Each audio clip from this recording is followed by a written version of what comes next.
Hi friends, welcome to Zeenath's World. இன்னைக்கு நம்ம ஒரு சூப்பரான ரெசிபி பார்க்க போறோம். அதுதான் பீட்ரூட் பொரியல். இது ஹோட்டல் ஸ்டைல்ல எப்படி பண்றதுன்னு உங்களுக்கு சொல்லி தரேன். ஃபர்ஸ்ட் நான் இப்போ ஒரு 250 கிராம் பீட்ரூட் எடுத்துக்கிறேன். இப்போ அதை நல்லா தோலை சீவிட்டு நல்லா சின்னதா இந்த மாதிரி சைஸ்ல கட் பண்ணிடுறேன். எப்பவுமே பீட்ரூட் கட் பண்ணையில தோலை சீவிட்டு நம்ம கழுவிட்டு தான் அந்த பீட்ரூட்டை கட் பண்ணணும். அதுக்கப்புறம் கழுவுனோன்னா அதோட சத்து ஃபுல்லாக போயிடும். இப்போ நான் அடுப்பில் கடாயில் ஒரு 2 டேபிள் ஸ்பூன் தேங்காய் எண்ணெய் ஊற்றிக்கிறேன். இந்த பீட்ரூட்டுக்கு கோகோனட் ஆயில் தான் நல்லா டேஸ்ட்டாக இருக்கும். இப்போ எண்ணெய் நல்லா காஞ்சோன்னு 1 ஸ்பூன் கடுகு, 1 ஸ்பூன் உளுந்து போட்டுக்கலாம். இப்போ ரெண்டும் நல்லா ஃப்ரை ஆயிடுச்சு. இப்போ நம்ம பெரிய வெங்காயம் ஒன்று மெல்லிஸாக கட் பண்ணி இதில் போட்டுருவோம்.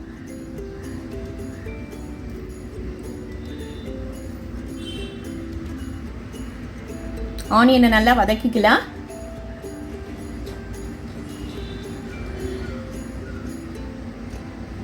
அதில் கருவேப்பிலை கொஞ்சம் போட்டுக்கோங்க.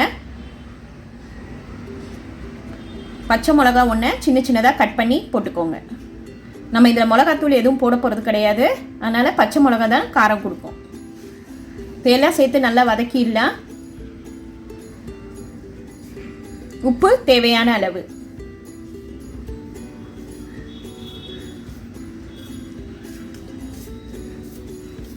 நம்ம இதில் எந்த மசாலாவும் போட போகிறது கிடையாது. இப்போ நம்ம கட் பண்ணி வச்சுருக்கிற இந்த பீட்ரூட்டை இதில் போட்டுடலாம்.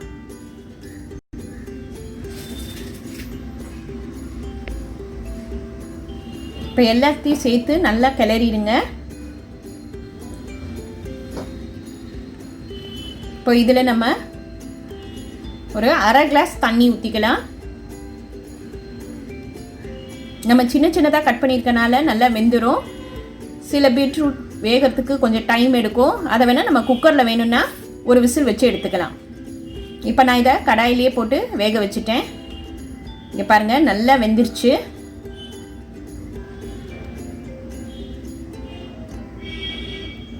இப்போ நம்ம அதில் ஒரு 1/4 மூடி தேங்காவை துருவி வச்சுருக்கேன். இப்போ அதையும் இதில் போட்டு நல்லா கிளறிடலாம்.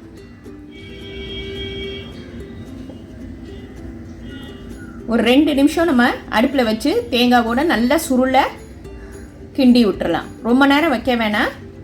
தேங்காய் போடுறதுனால ஒரு 2 மினிட்ஸ் அடுப்பில் வச்சா போதும். சூப்பரான ஹோட்டல் ஸ்டைல் பீட்ரூட் பொரியல் ரெடி ஆயிடுச்சு பாருங்கள். இது ரொம்ப ஈஸி. இன்றைக்கி இதை ட்ரை பண்ணி பாருங்கள். லைக் பண்ணுங்கள், ஷேர் பண்ணுங்கள், ப்ளீஸ் சப்ஸ்கிரைப் பண்ணுங்கள். உங்கள் கமெண்ட் எனக்கு அனுப்புங்க. தேங்க்யூ.